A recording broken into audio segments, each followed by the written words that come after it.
Here's some Indian Act facts you might not know about. It was illegal to leave the reserve without permission from your Indian agent. You could be put in jail if found without proof from your Indian agent. And it was illegal for any Indigenous person to enter a pool hall. Both you and the owner of the pool hall could be put in jail and prosecuted. You want to know more Indian Act facts? Follow for more. Here's some Indian Act facts you might not know about, Part 2.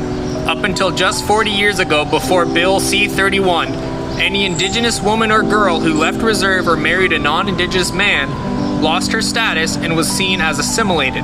However, if a non-Native woman married a Native man, she magically became Native and could get status. This was because the colonizers seen how important our women were in our communities, and one of the easiest ways to dismantle our communities and our people was to take away our women and girls. That's all for now. Like and follow for more. Here's some Indian Act facts you might not know about, Part 3. Prior to the 1951 amendment of the Indian Act, all Indigenous-related ceremony was made illegal. This meant that anybody found taking part in singing, dancing, or any other ceremony could be liable to a misdemeanor and even imprisonment. Furthermore, any cultural items found discovered in people's homes could be confiscated and even burned. This was almost 75 years of communities that had to practice ceremony in secret at the risk of going to jail. That's all for now. Like and follow for more.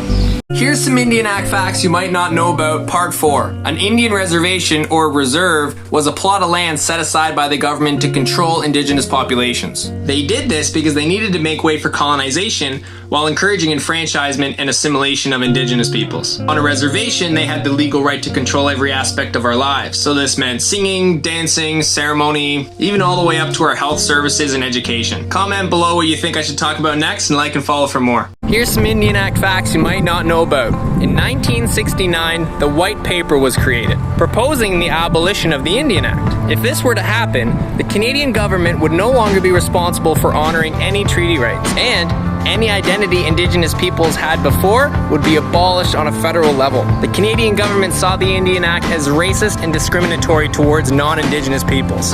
That's all for now. Like and follow for more.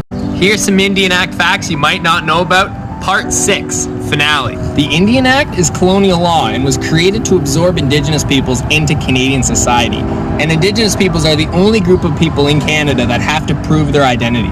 But why do Natives want their status so badly?